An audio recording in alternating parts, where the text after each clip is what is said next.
All right, Aries, welcome to your weekly Sidereal Astrology forecast. This is going to be for January 4th through the 10th, 2016. My name is Athen, and this is for Sidereal Astrology. If you are new to this type of astrology, do check the description down below. All right, so this week we've got a lot going on astrologically. It's quite the mixed energy, in fact, both the easy aspects and what you might call the more challenging ones, which of course can be more constructive.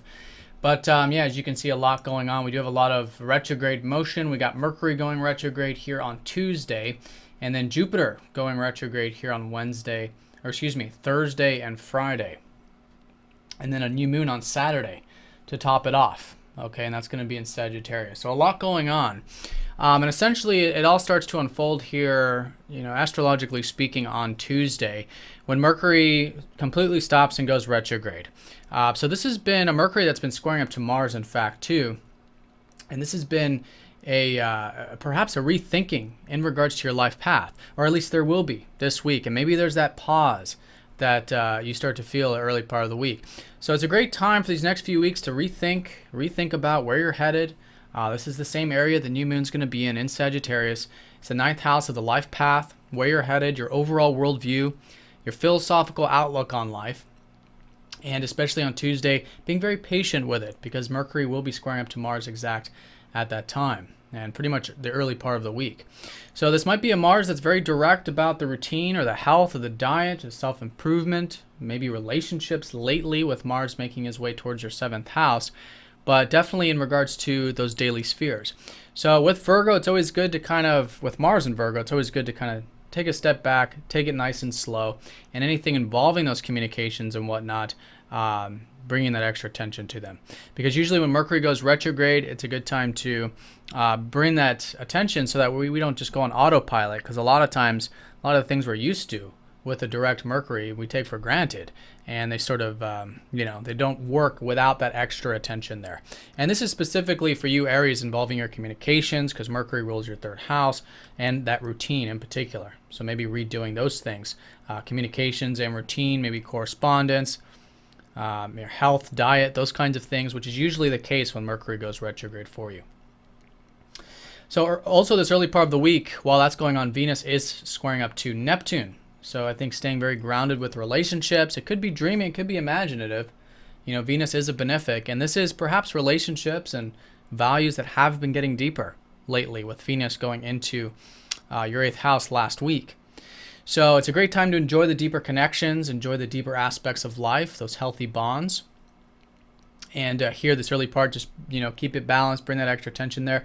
And if you are feeling that dreamy sort of energy, maybe involving networks or groups or any types of ideals, constructively building it, I think, could be good.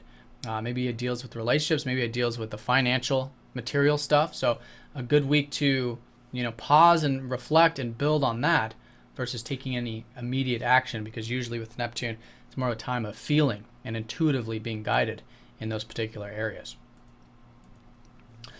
So then as we go towards Wednesday, the Sun does conjoin up to Pluto and then squares up to Uranus about midweek.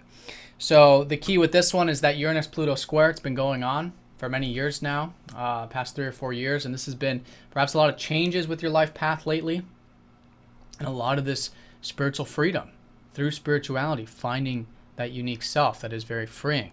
And when you are going with the flow, having faith, it's just freeing you up. So a good time to integrate that, be very patient with that, because this is all going to be associated with that new moon as well, which is going to be going exact on Saturday. So there's a lot of new beginnings now in regards to that life path, where you're headed, your outlook, how you see things, what's possible in life. It's a great new moon. And with Pluto, though, it is very transformative. So go deep. Be willing to transform. Be willing to have that intense focus this week too, with the Sun going over Pluto, within reason, within balance. And if you are feeling any kind of spontaneity, irritability, sometimes on an extreme, staying grounded with that square.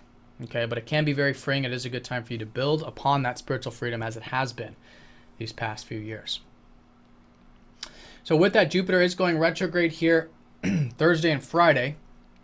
And so this is happening right in between your 5th and your 6th house cusp, which in terms of the 5th house, there's been a lot of, I think, expansion. I think the 5th house is really going to be the emphasis with this. There's been a lot of expansion with your self-expression, perhaps, or you're learning more about how to express yourself, you're learning more about your interests. But now a lot of that for about the next 5 months goes into a reflection, goes into that retrograde movement. So it's a good time to reflect on those areas. What are your interests? What are your hobbies? What are you passionate about? And how's your self-expression? Because through this, you can actually learn quite a bit in the process, but usually with a retrograde, more in the internal sense.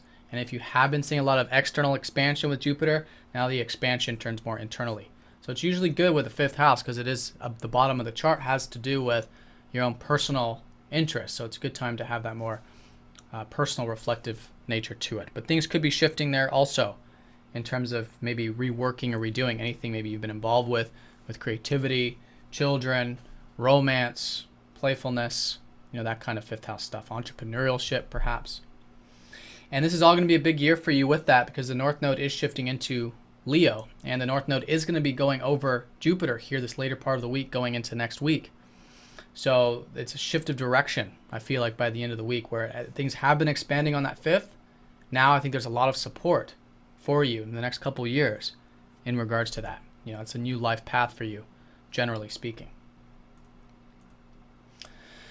So that's going to be going into that Friday. Then also on Friday, the sun does sextile up to Chiron, so it could be a healing day in regards to that. Venus does conjoin up to Saturn in that 8th house. So with a lot of these things you've been building and solidifying, it can kind of lighten that up on one regard.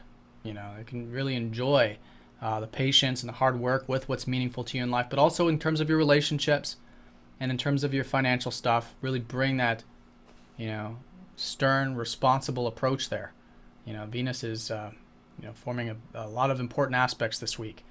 And specifically when it's about you connecting to what's really meaningful, you can build a lot of this stuff, if it's financial, if it's relationships, but remember to have that foundation because that's Saturn in your 8th house. And then, like I said, that new moon on Saturday, okay, all in regards to these new beginnings with your outlook. There's a lot of support from that North Node and Jupiter energy, so there's probably optimism, at least in one regard, and a shift in terms of that interest and creativity or fifth house stuff. But at the same time, it's requiring that balance and integration with these changes that have been going along your life path and the spiritual freedom. All right, so getting that alone time in a balanced way could also be very constructive. All right, Aries, so have a great week. If you guys have any questions, please let me know, and I'll see you guys all next time.